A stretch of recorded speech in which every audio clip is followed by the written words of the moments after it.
if you hear some noise in the background, it's the kids outside. As everybody else and every other place on earth right now, the pandemic, so kids aren't in school and it's technically Memorial Day, so they just outside living their best lives. So that's just that on that.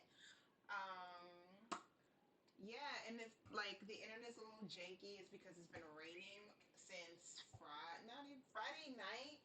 So like this whole Memorial Day weekend has been just cold and rainy and just shitty. So there's just that.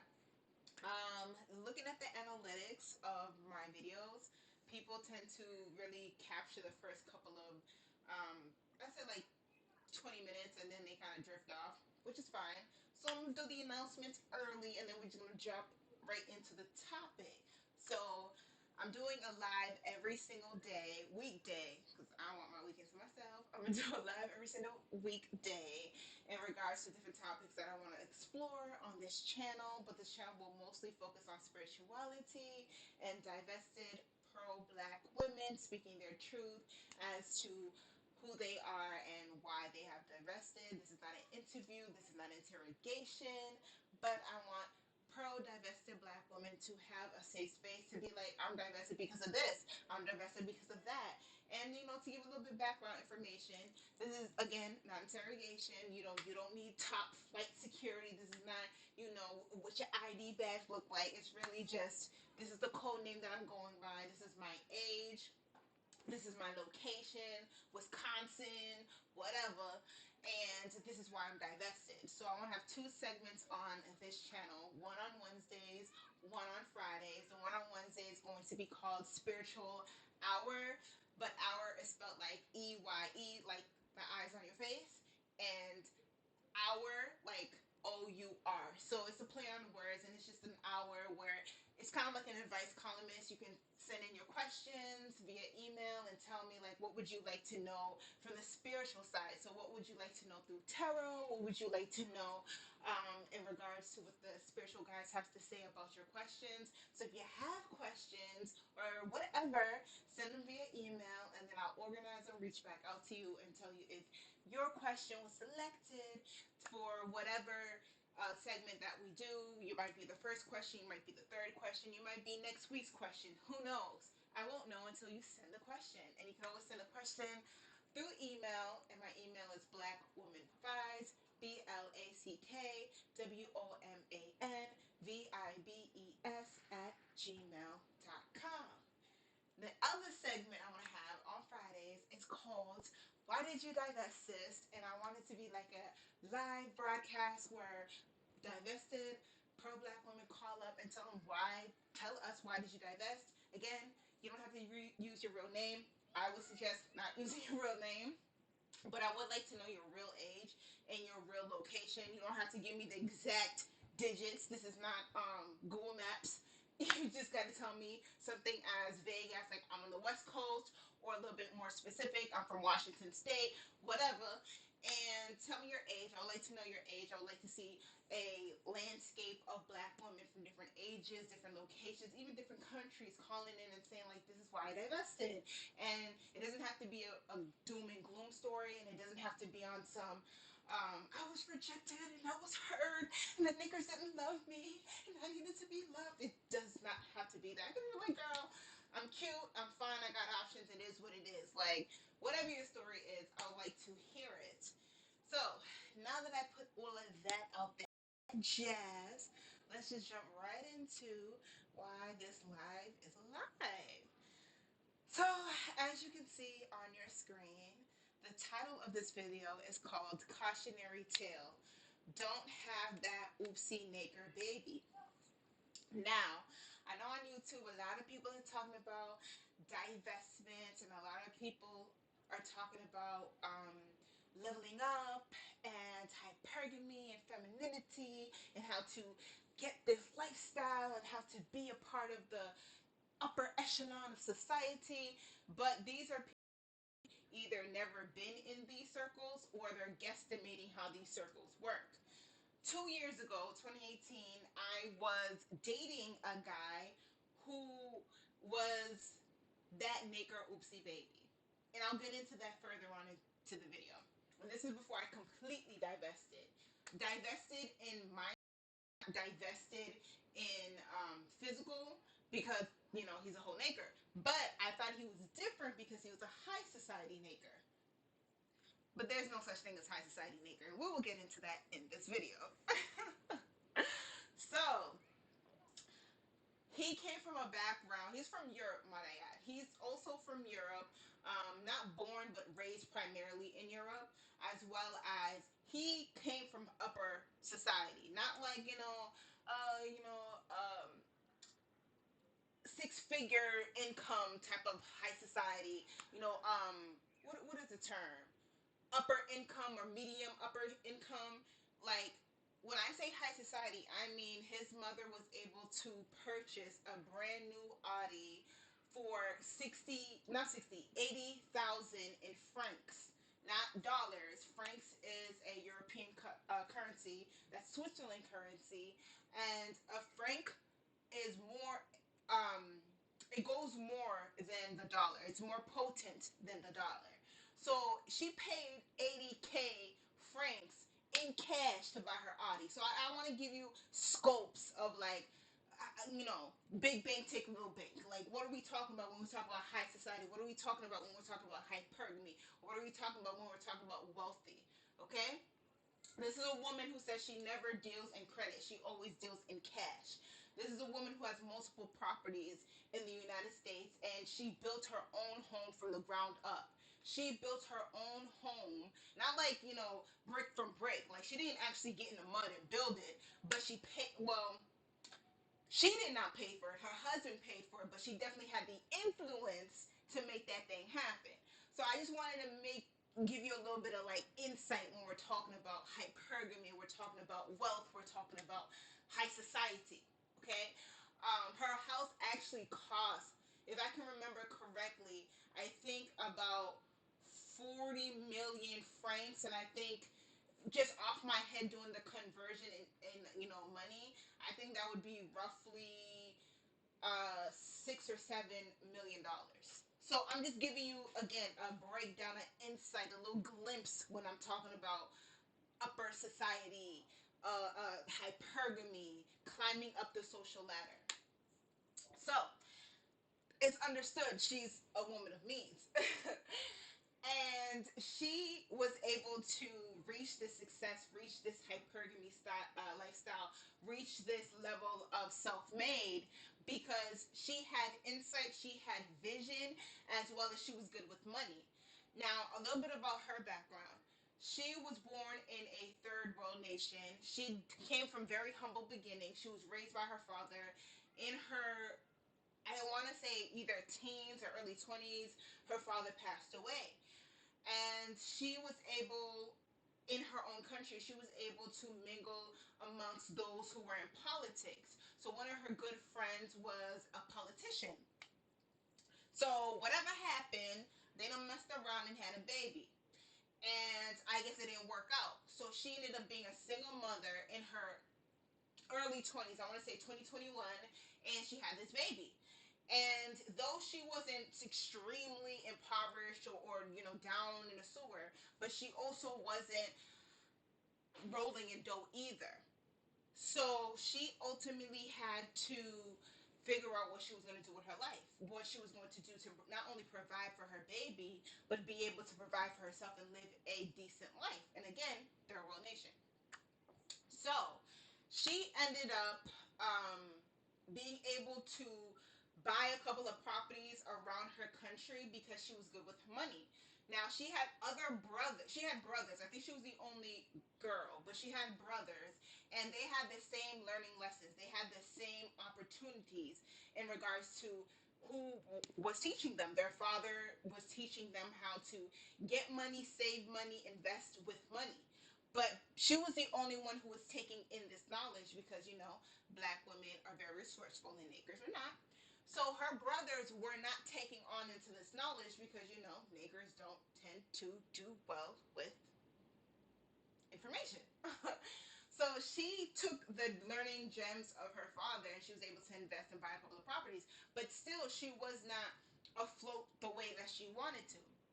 So she used what most women, regardless of third world nation, You use what you have, and what you often as a woman is your looks.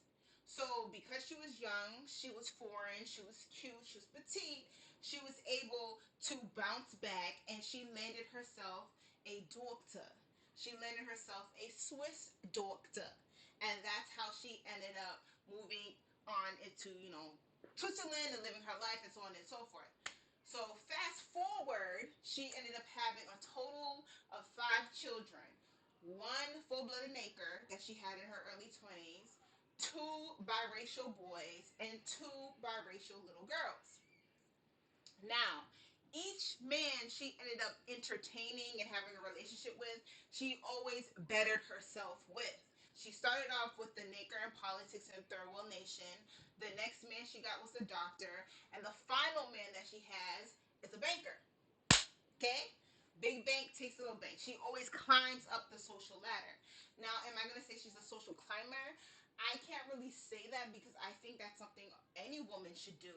You should always be doing better than your last. You should not be on the same equal plateau. You should always be trying to better yourself, better your network, better your body, your mind, your soul, your intellect. You're always supposed to be improving yourself, quote unquote, leveling up. So yeah, she got better quality mates because she became a better chick. Now, this woman is in her 40s, but she looks good, okay? Good for her 40s. I mean, black don't crack. But still, she looks very good for her 40s. You would never believe that she had 5 children. Now, the problem with this scenario, and this is why it's going to tie into the title and everything, is her full-blooded first Naker son is what I see is holding her back. Well accomplished. Now she has more properties now all over the world, but more so the United States and the third world country that she got from. So she has multiple properties. She has 2 boutiques. It's like little children boutiques for little kids or whatnot, and she gets her material not straight from China with COVID. She gets her products from Italy because she's in Europe, and Switzerland borders Italy and all that good stuff. So she has a really great reputation. She is in all the soirees. She's upper society. She rubs shoulders with the right people, and she has a great reputation. And still, even though she is, what's going on? Okay, YouTube's trying to mess with me, and I'm keeping an eye on that. I'm keeping an eye on my stream. So even though she was able to climb up the ranks, so to speak, what's going on?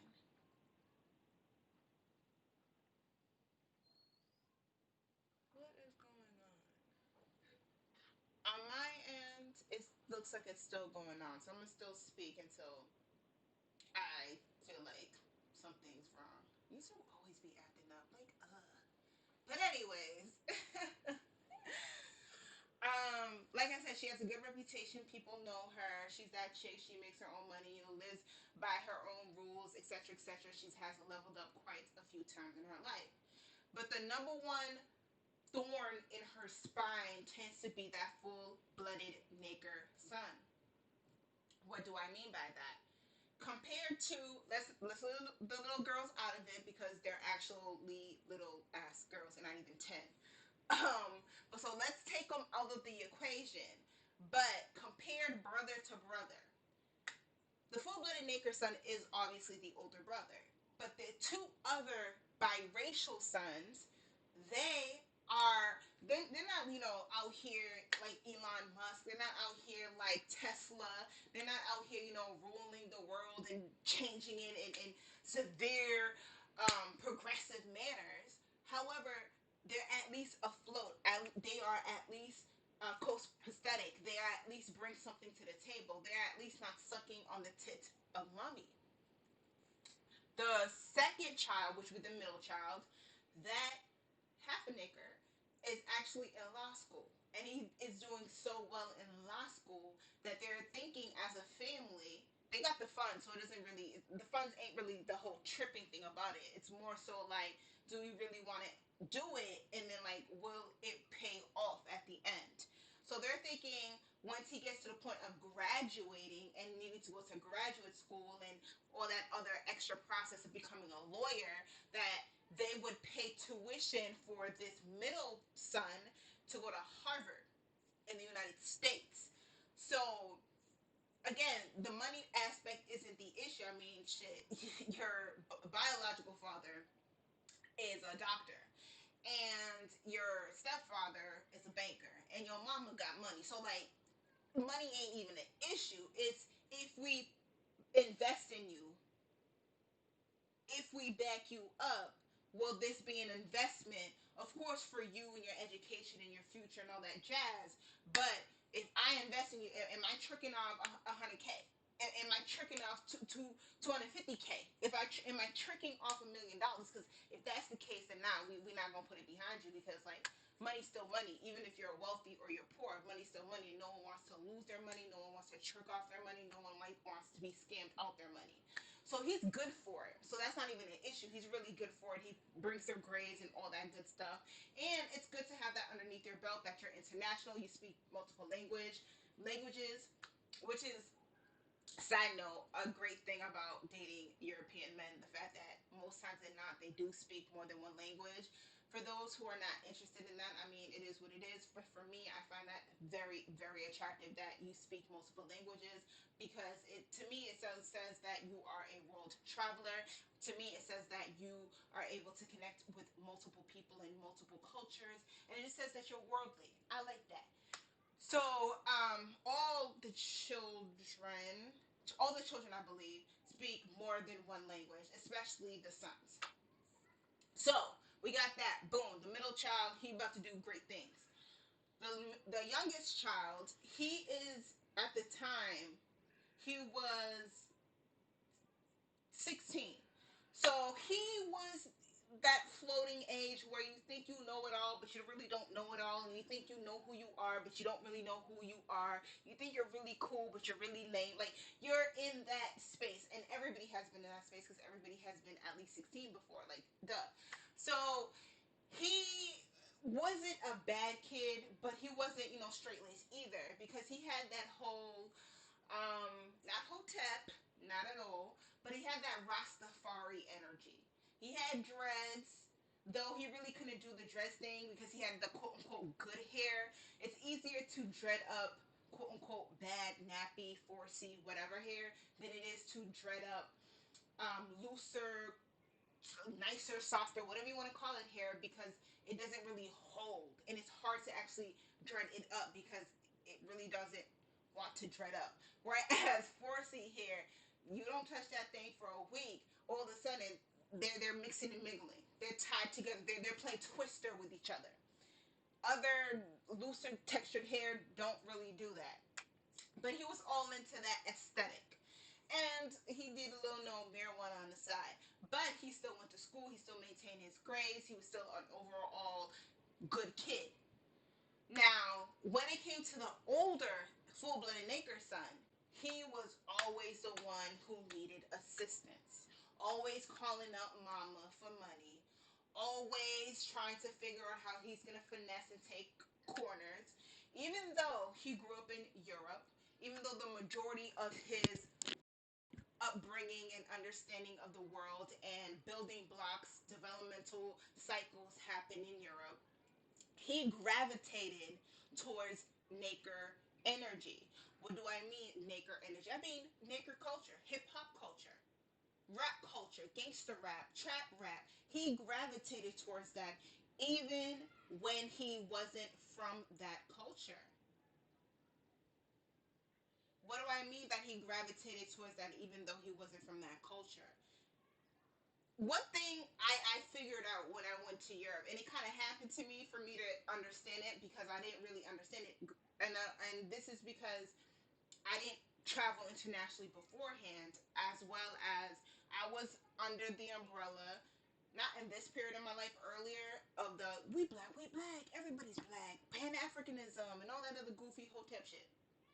So I was on that we are all one, we all have that. What's going on? Hold up. It says no data, but on the other hand, it says live. Why does YouTube stay tripping? YouTube really be out here tripping. Now, now my image is back. Let me check. Let me check. Cause YouTube trying to play with me today. We're not being played with. Let me see.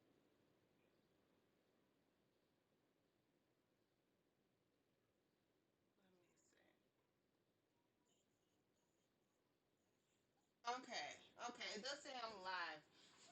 It's a YouTube thing. I'm over this. Anyways, whether it's OBS or YouTube, someone's tripping. Something, something's tripping, and it ain't me. But back to what I was saying. He gravitated towards Naker culture, even though he wasn't a Naker.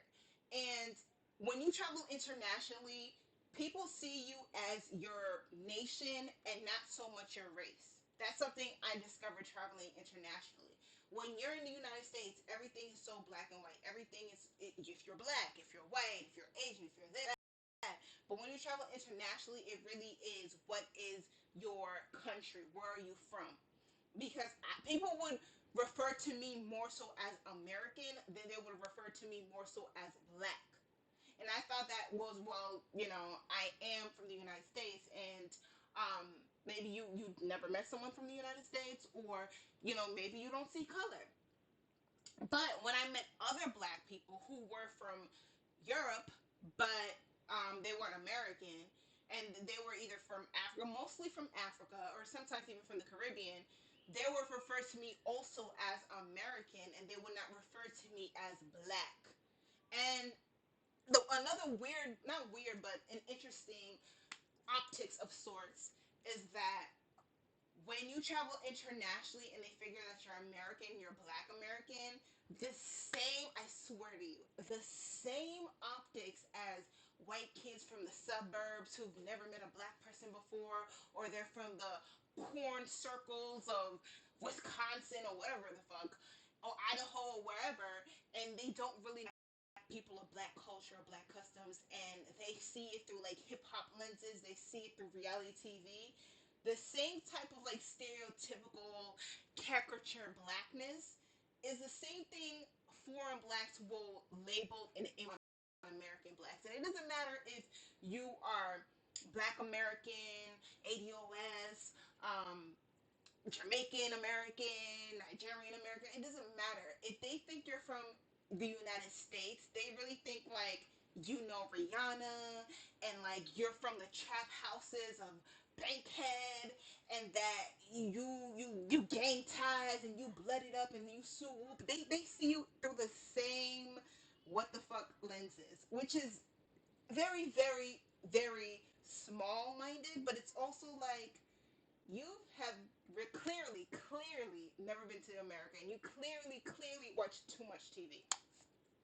But that's another discussion for another day.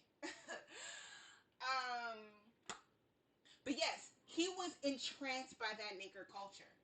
He gravitated towards that. He wanted to listen to the Rick Rosses of the world. He knew the Lil Waynes of the world. He liked that nigger, misogynistic, anti-dark skin, criminally inclined, drug using, distributing rap. He liked that culture. He liked that gritty savagery culture, and he gravitated towards that. Again, he came from high society. High society from even where he comes from. He should have been a Tyler and not a Tyrone, for the fact that he did not have close, intimate contact with the Tyrones. He was not from the hood. He was not from the ghetto. He does not have a concrete jungle story. He does not have, my daddy wasn't in my house, so I had to rob and steal and eat garment cheese. He does not have that narrative.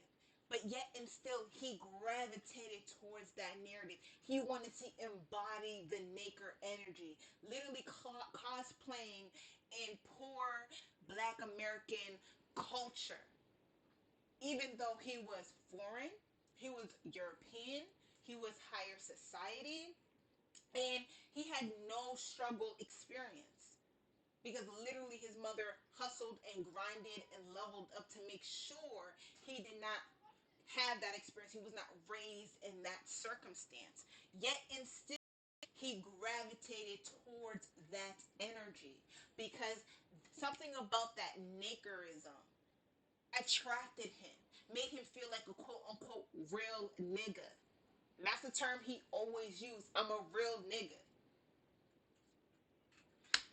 So he ended up being such a real nigga that he ended up having a baby out of wedlock with a woman who was hustling him as he was hustling the pussy, dressing up in this maker attire to attract either European blacks who are blacks from other countries, areas, mostly Africa, who came to Europe, but again, they were on the lower levels of society, and he was on a higher level of society.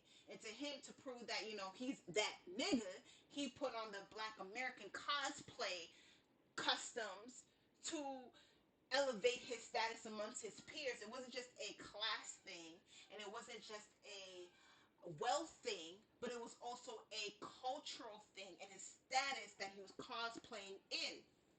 And it's a lot. The Naker psychology is very complex.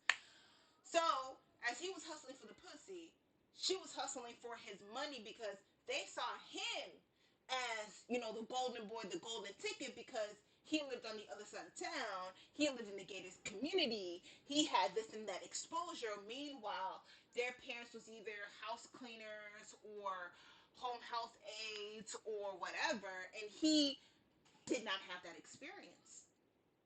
So he ended up having a baby out of wedlock.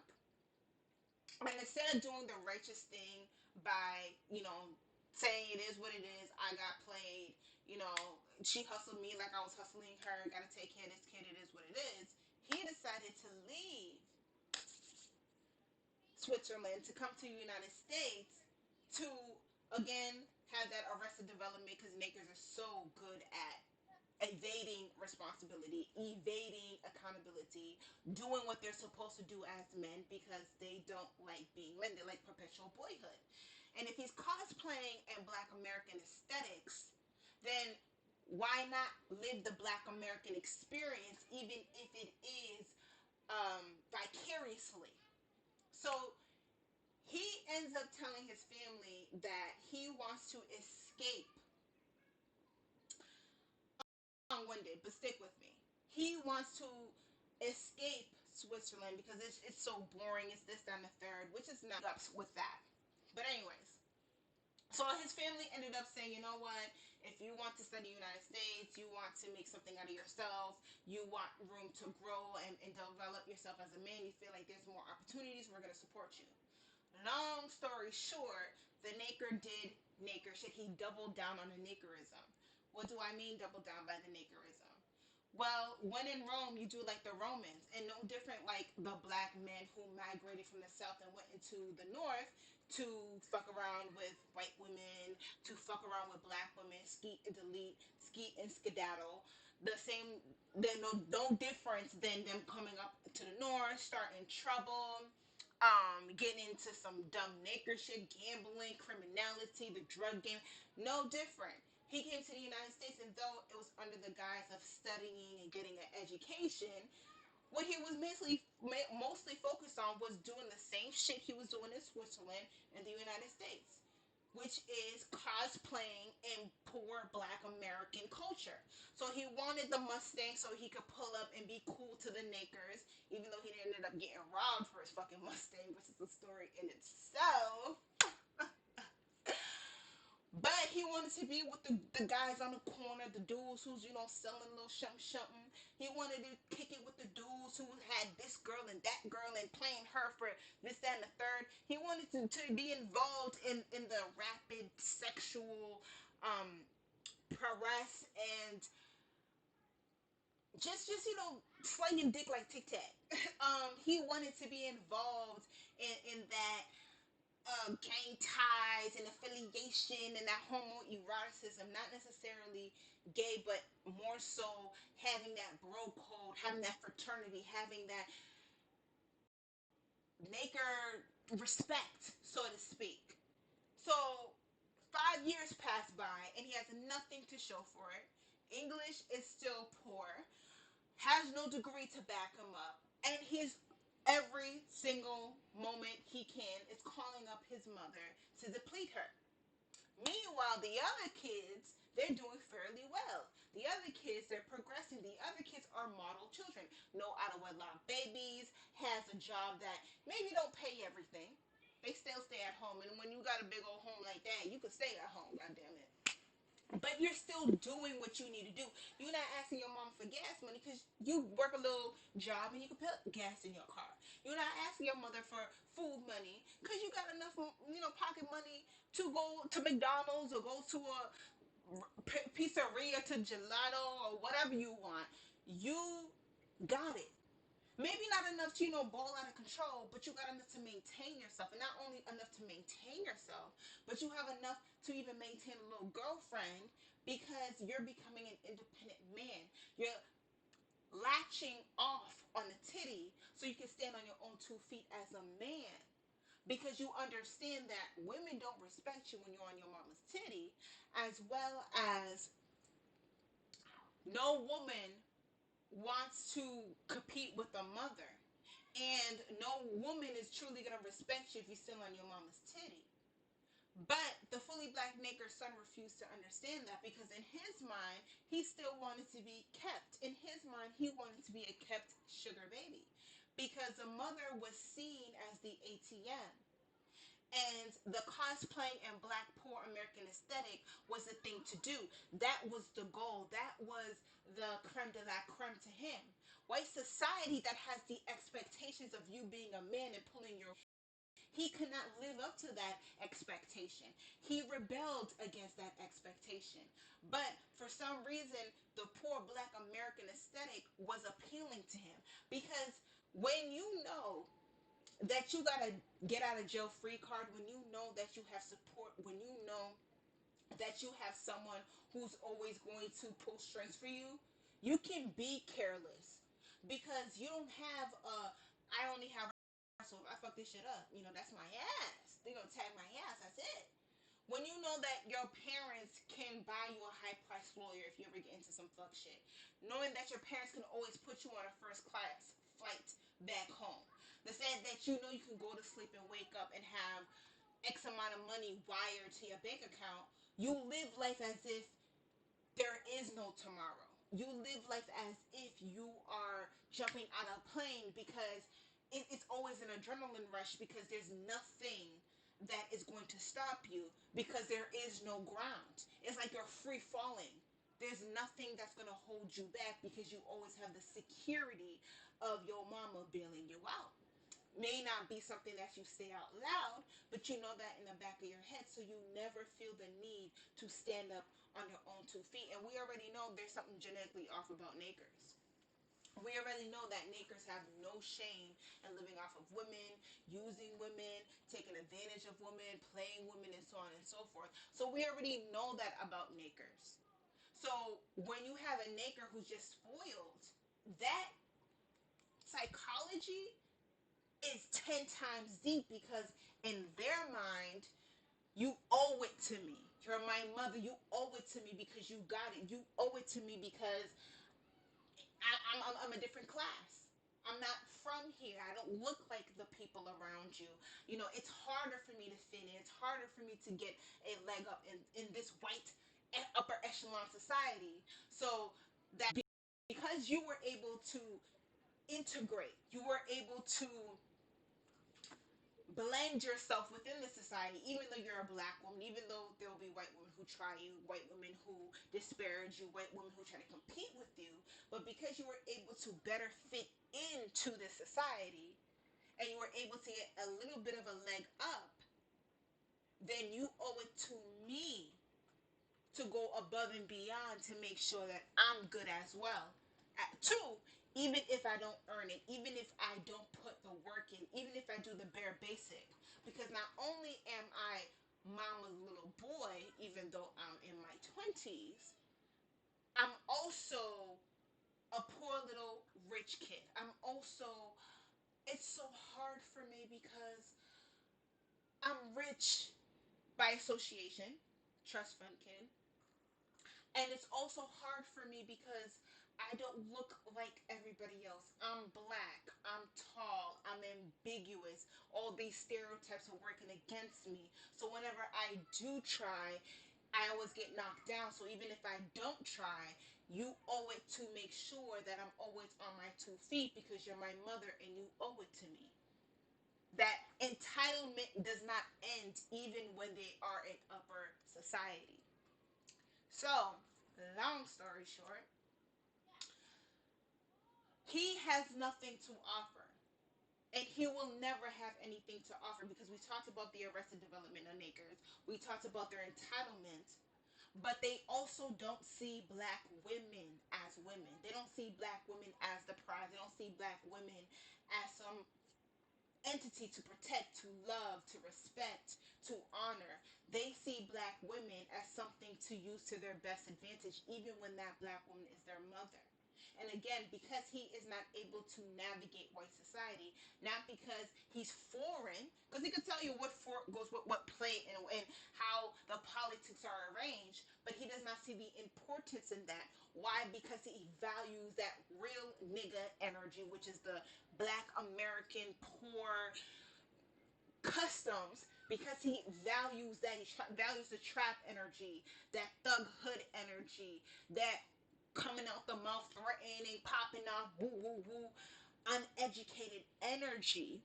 And he can cosplay in that. He can dip and dabble into that because he's not from that. He's not very much invested in that. That's not where his roots are laid out in. He can play up in that attire when he's bored, when he feels it's necessary, when he wants to play escapism.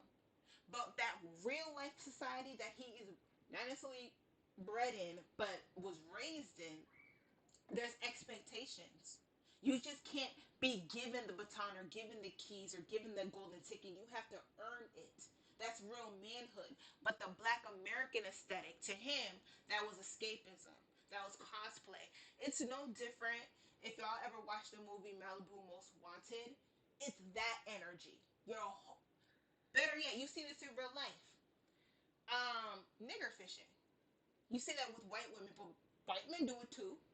um what was his name? Tom Hanks. He has a son, Chet Hanks, and he's out here speaking in patois, getting dreads and smoking weed. He got tattoos and all this hood culture. Meanwhile, your dad is Forrest fucking Gump.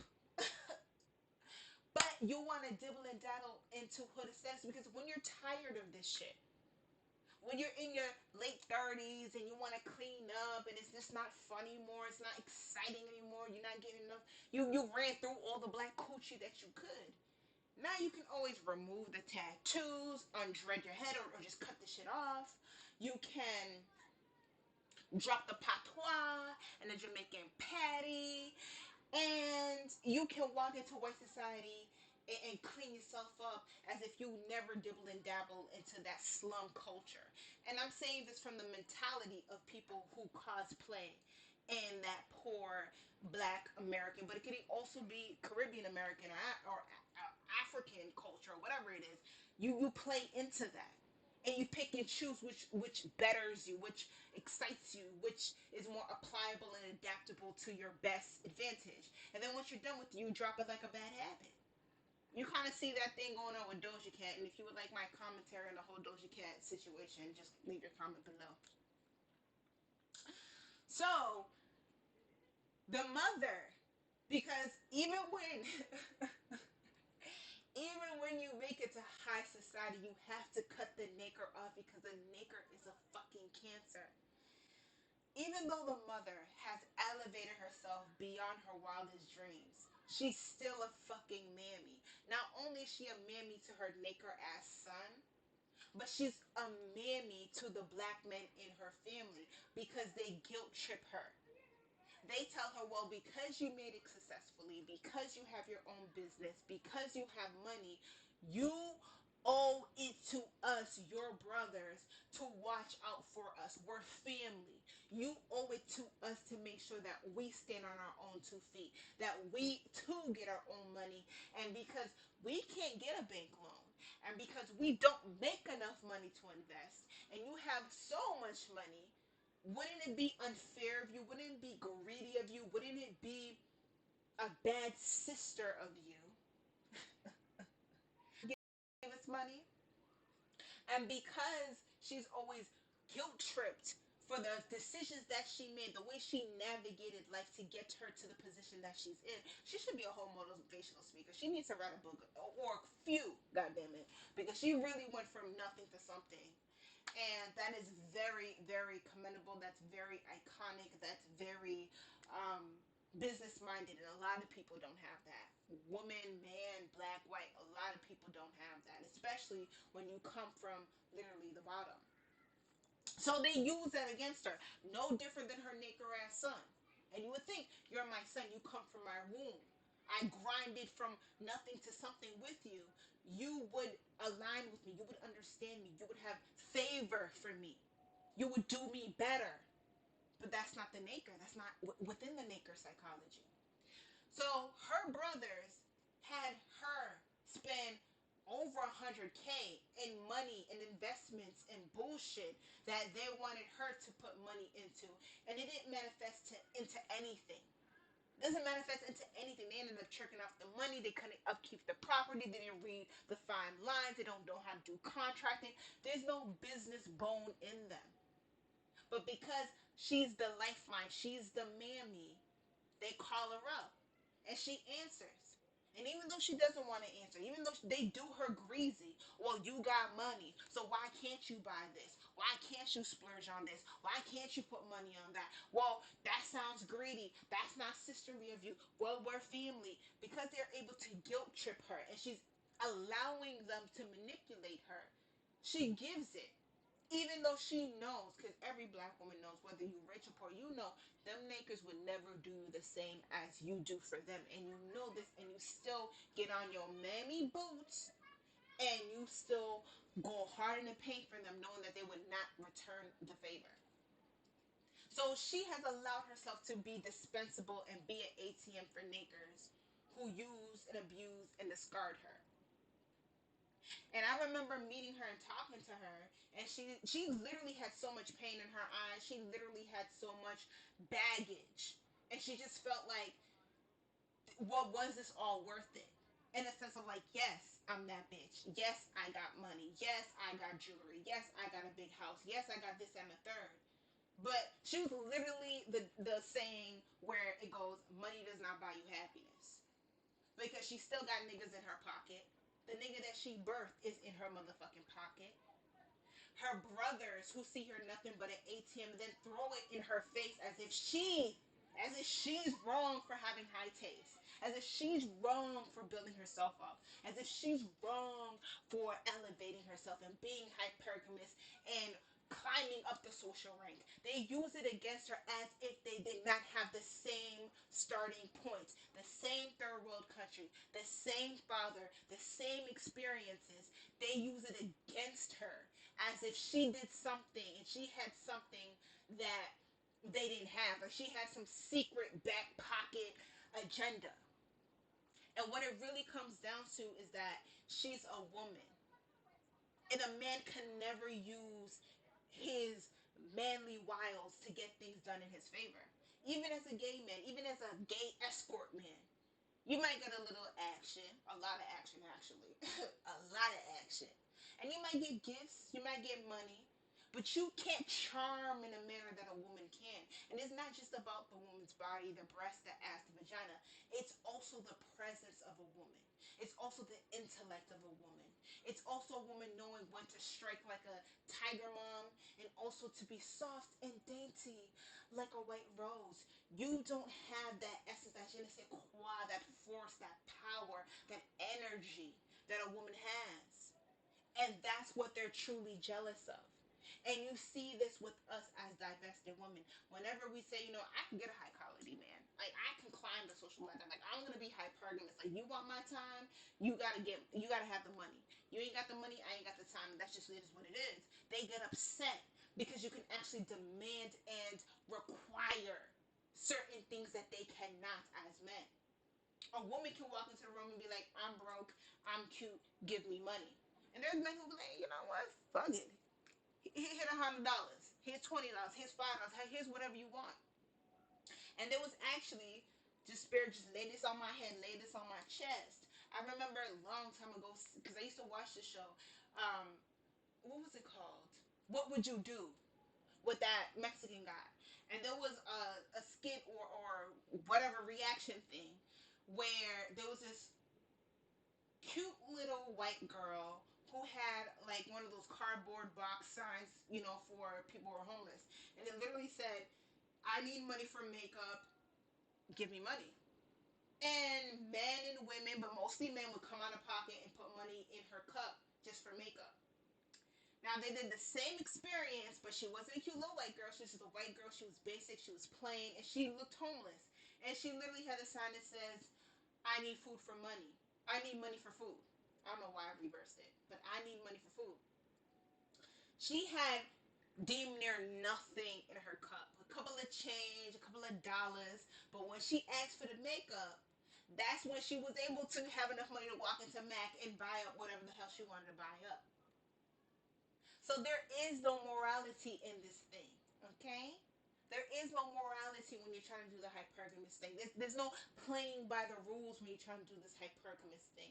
There is no, well, I should think about other people's feelings and I should consider other women and maybe, he's decent and, this guy is better and can afford me a better lifestyle. But, I'm going to stay with the guy who, he has a great heart and I'm not going to go with the guy with the bigger, there is none of that. Because men don't even consider that. And you see this clearly with this woman. If she did not have that oopsie nigger child, specifically the male nigger child, I think honestly she had that full blooded child, but it was a girl. She would have been like that YouTube channel, family channel, the Maisleys, where the woman has a full blooded black girl child, and then she has all these Blasian kids. Though I'm pretty sure on the low low there is some, like, not necessarily jealousy or more like out of placeness, because all your siblings are racially ambiguous. I'm pretty sure people in the comment sections are like, oh, the kids are so beautiful, oh, I want Blasian babies, they're so this and the third. And the fully black kid is kind of like, oh yeah, she there, she in the background, she the help, she in there in the cut. I'm pretty sure people say ignorant shit like that, either in the comment section or in real life. And perhaps even the Asian family may be like, oh, my Malaysian children, they're so adorable, they're so cute. And then they're reminded of the fully black child. They're like, oh yeah, you're here too. So I'm pretty sure that there's a place of feeling like you don't have a place, that you are an afterthought. However, the fully black female child would have done you better, because they would have actually strived to be a part of the dynamic, because women and girls are bred and raised to submit, are bred and raised to be adaptable. Girls and women are raised to fit in or desire to fit in or play by the rules, whereas boys and men are not so much built like that. Within this new generation, we're having conversations about that moniker of boys should be boys, that needs to be rephrased, that needs to be changed. But for the most part, boys and men are raised to conquer the world, be their own individual self, set the standard, rah rah masculinity. Whereas girls and women are taught to play your part, don't make any waves, be seen and not heard, be little, fit into the box. So when you're going into a different culture, a different society, a different way of how people mix and mingle, it's harder to bring in that fully black nigger son into the mix, because if he notices that he is the outsider and he notices that there is a system of things and how things work, and he is not at least asked, or how do I say this? He's not a participant in how the structure is, then he's going to rebel against it. Meaning, when you go into these upper high class society, it's mostly white men and it's mostly dominated by white folks. When you realize that you don't fit in, no one looks like you, and they may not respect you, they may not initially give you access into said society, or they try to see if you can hold your own, then you feel like an outsider. And when you feel like an outsider, you either try to get into said sacred group, like you see with Doja, or you rebel and say, you know what, since you're not going to allow me access, then I'm going to go all the way to the other side of the spectrum, and I'm going to be like your worst nightmare. And that's why it's important not to have that oopsie baby, because that nigger son will feel a rage, will feel a desire, will feel a disconnect where he will do everything on a subconscious level to undo you. Because since he's not accepted, and you can be accepted as a woman, as a black woman, you can be accepted if you're cute enough, you keep yourself maintained well enough, you bring something to the table. Not like these nakers, because when they say bring something to the table, they mean money. When I say bring something to the table, I mean you have class, you have sophistication, you have charm, you have decor, you have this je ne sais quoi quality about you. Then yes, you can easily adapt. You can be a stay-at-home mom, but if you're able to bring something and enhance his life in some type of way, then yes, you will be quote unquote chosen.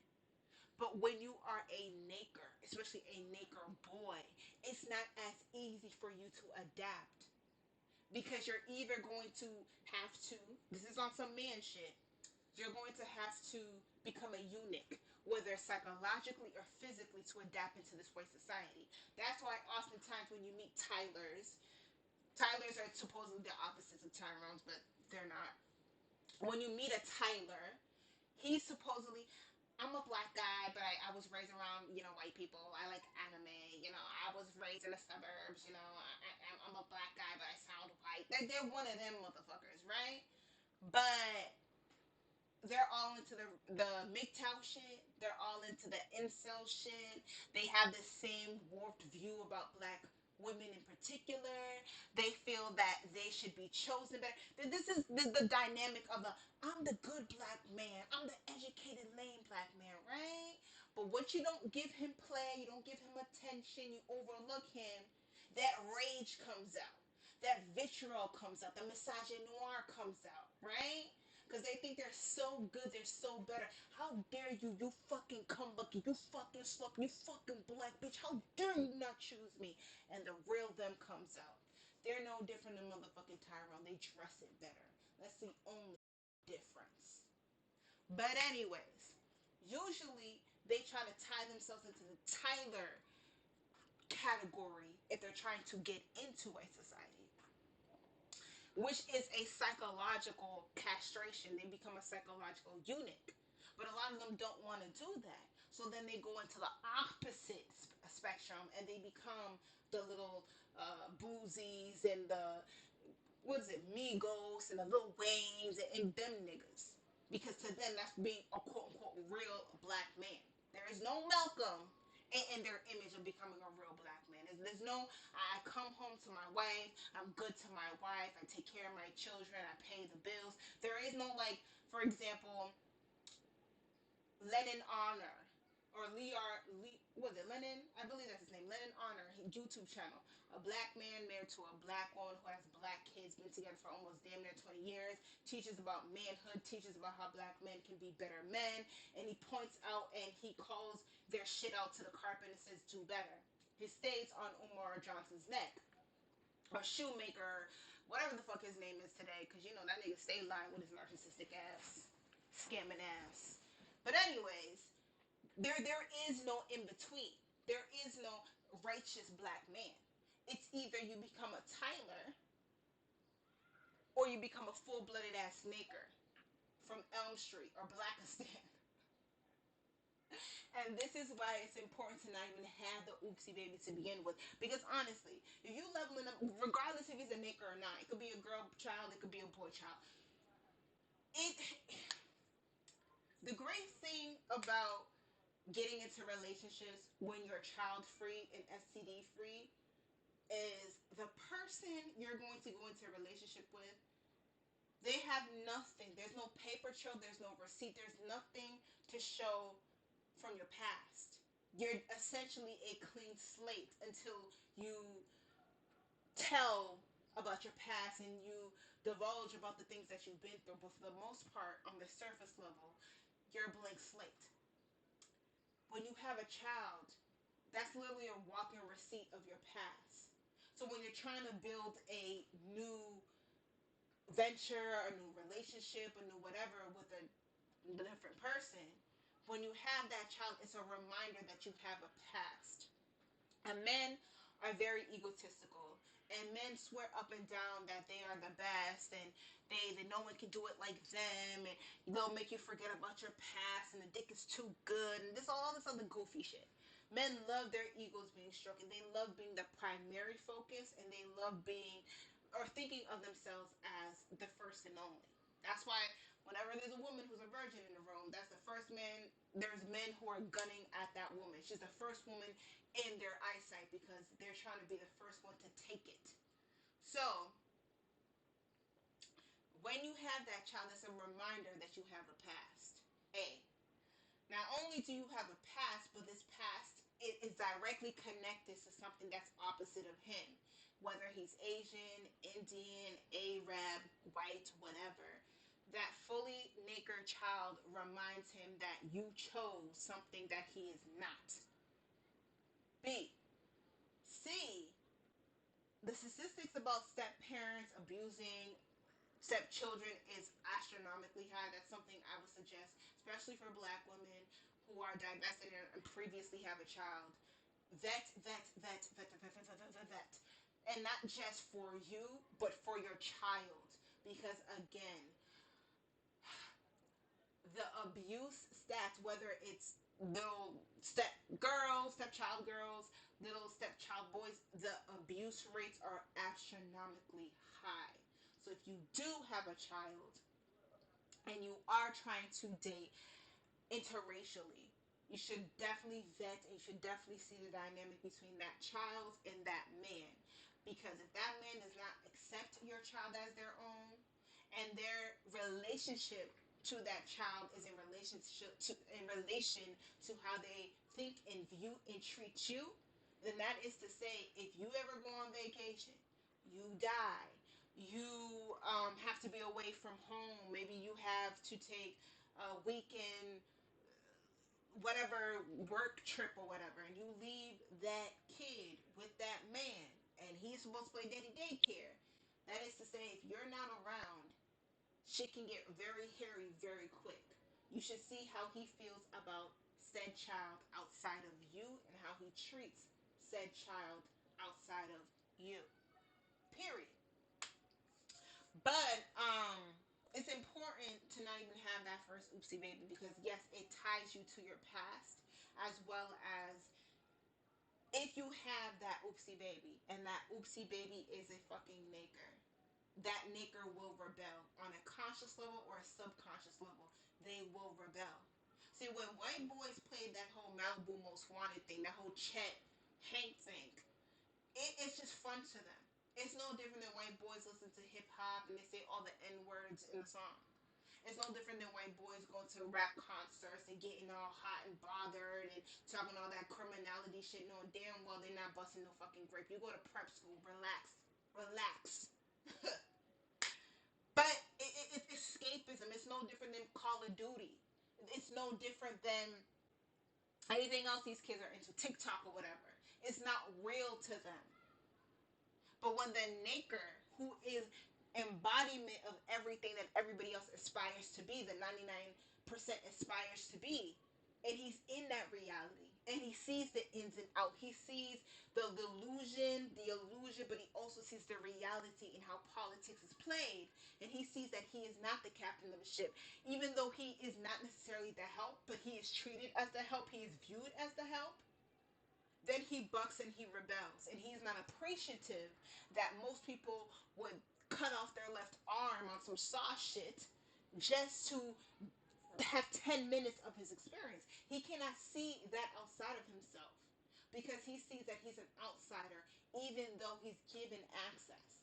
He feels like he is having a secondhand experience even though he has access. And because he cannot see that that access puts him in a privileged position more than most people, he's going to do everything to undo and ruin that access because he wants to regain some type of control. It's kind of like the Hulk. It's kind of like what is that shit called? Um, Godzilla, not Godzilla. What's that ape that destroyed New York, I believe. Was it Godzilla? I don't know. Y'all tell me in the comment section.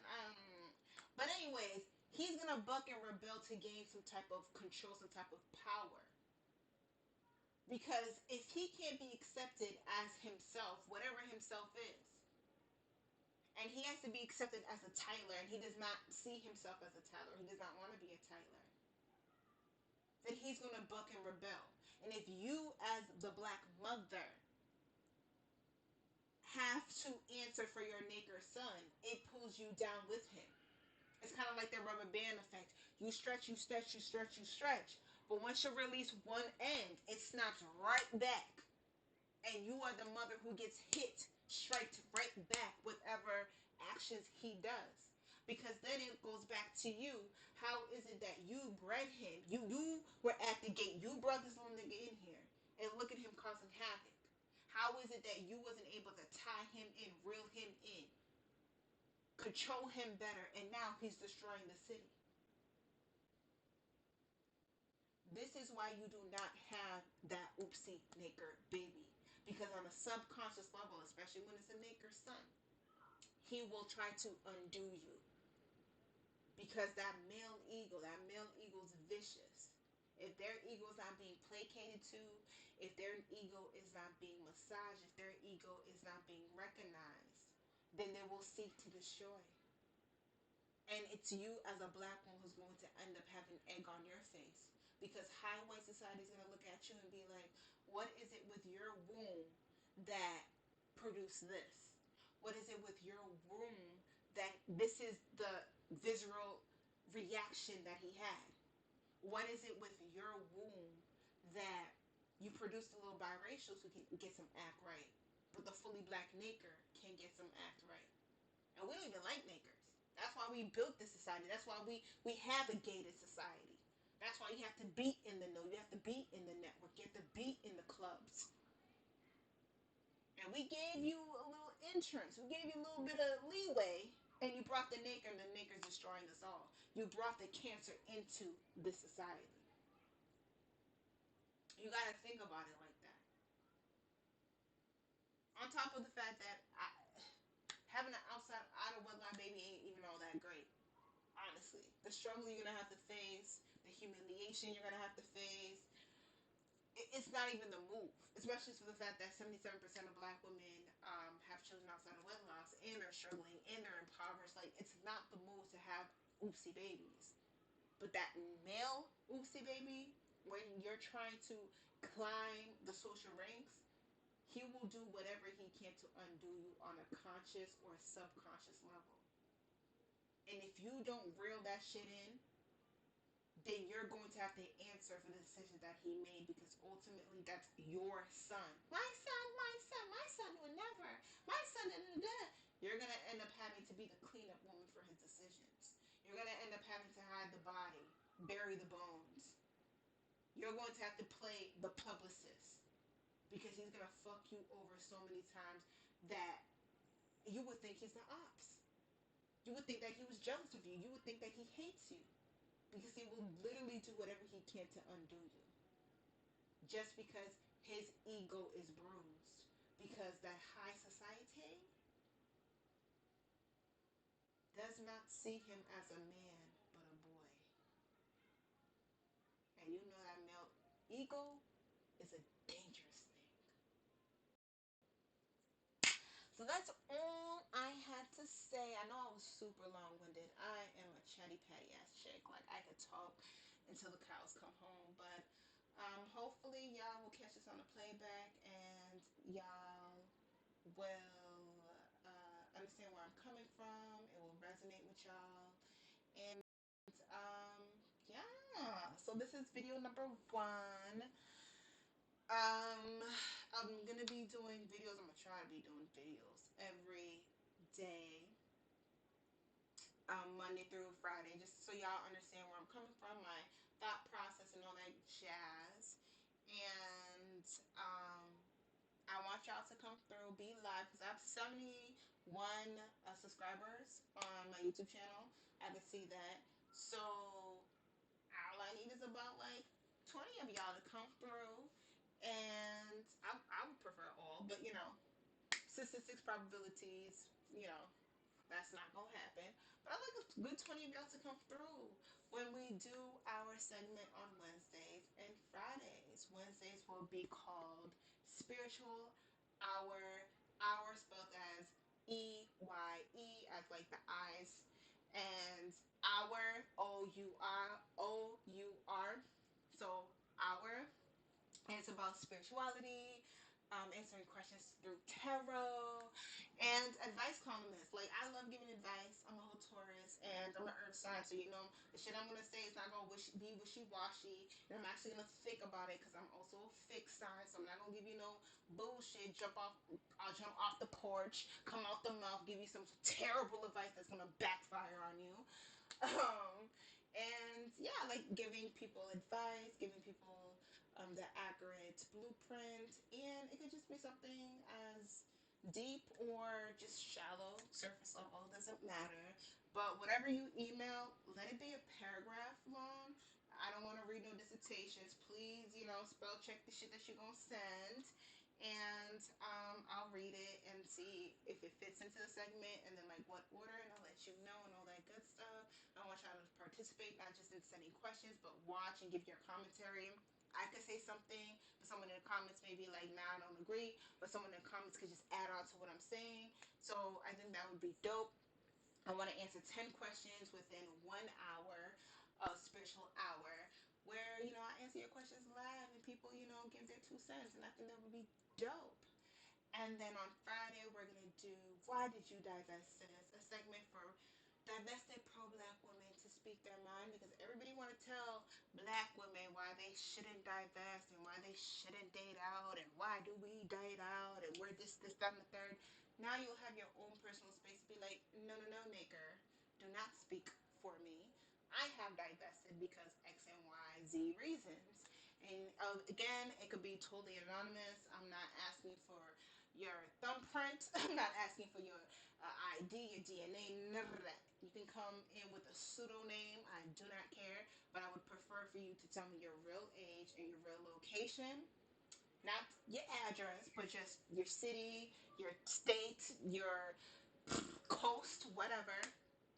And tell your story. Speak your speech. Like Umar said, speak your speech. But it's just you saying your whole true story. It could be like, I divested because I've always liked non-black men. You can say I divested because I was always enthralled with Japanese culture. It could be something on the stuff like probability, statistics wise, the outcomes for black women, the life outcomes, and this and the third. I decided to divest because of that. It could be whatever you want it to be, but I look forward to that. So that's all I got. You can catch me on Facebook, Black Woman Vibes. You can catch me on Twitter, Black Woman Vibes. I kind of said Twitter ablaze with that quote from Sojourner Truth. That was basically like, look, there's all this conversation about, and again, time period, to put it into perspective. It was in the late 1800s, right?